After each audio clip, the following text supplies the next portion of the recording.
10,000 রাকাত নফল নামাজের অফার। এটা কেমনে? মহিলার দিকে নজর পড়লে এমনি করে হেলেবেন, নজর পড়লে এমনি করিবেন।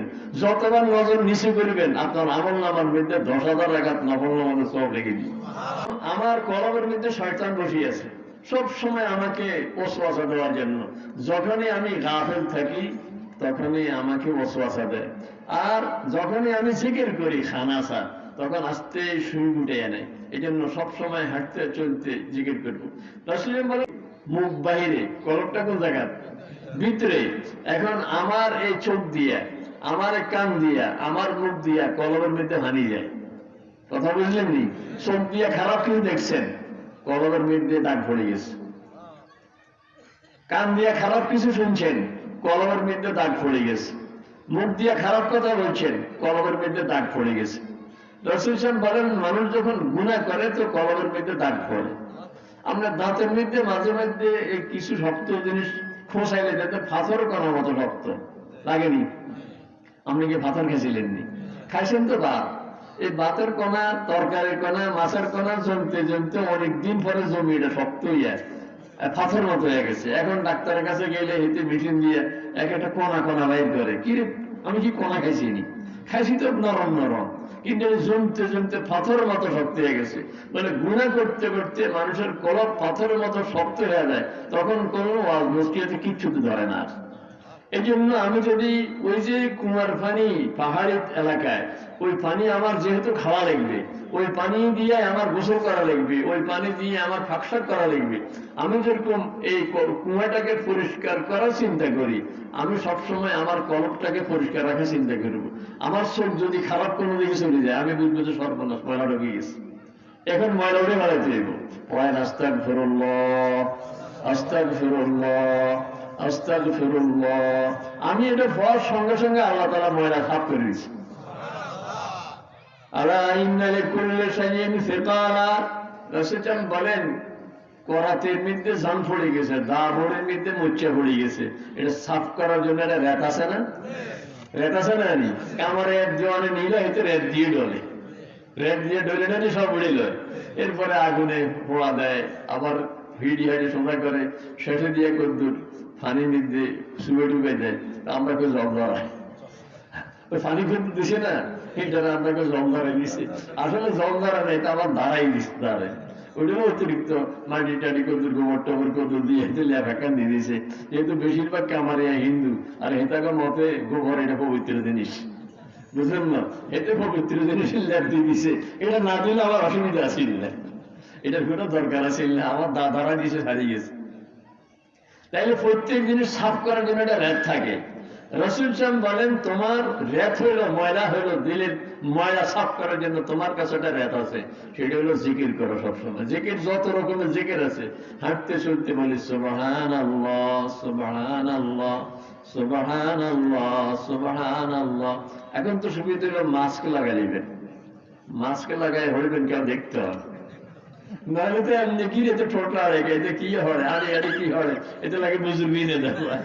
কিন্তু এখন বুজুর্গি নে কোন বুজুর্গি কিচ্ছু বেকা বুঝতে না। কিন্তু আমার এখান থেকে টুমসার বাজার যাইতে আমার দেখা যায় হাস্যবার রাস্তা করলা পড়া হয়ে গেছে।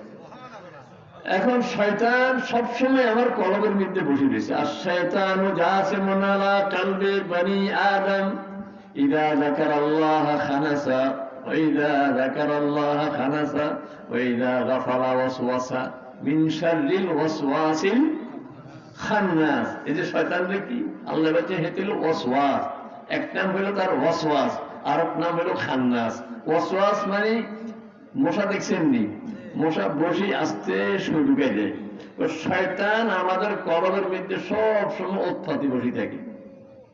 আপনি আর আমি যখন জিকির করি তো শয়তান তার সুরটাকে গুটাইয়া এটারে ভিতরে ঢুকে চুপ করে বসে থাকে, কারণ আমার জিকিরের কারণে আমার কলবের ভিতরে ঢুকেতে পারে না।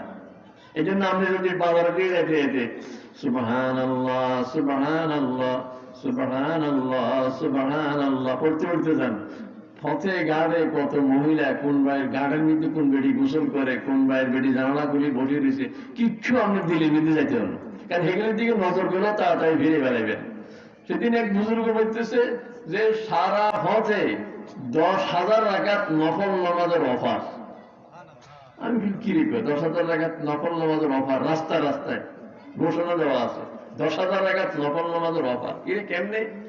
মহিলার দিকে নজর পড়লে এমনি করে হেলেবেন, নজর পড়লে এমনি করিবেন, যতবার নজর নিচে করিবেন আপনার আমল নামার মধ্যে 10,000 রাকাত নফল নামাজের সব রেখে দিই। তো রাস্তা রাস্তায় মহিলার আছে না, রিক্সা দিয়ে যায়, সিএনজি দিয়ে যায়, হাঁড়ি যায়, দেখার লগে লগে নজর নিচু করবেন। কারণ ছেলে কি লাভ?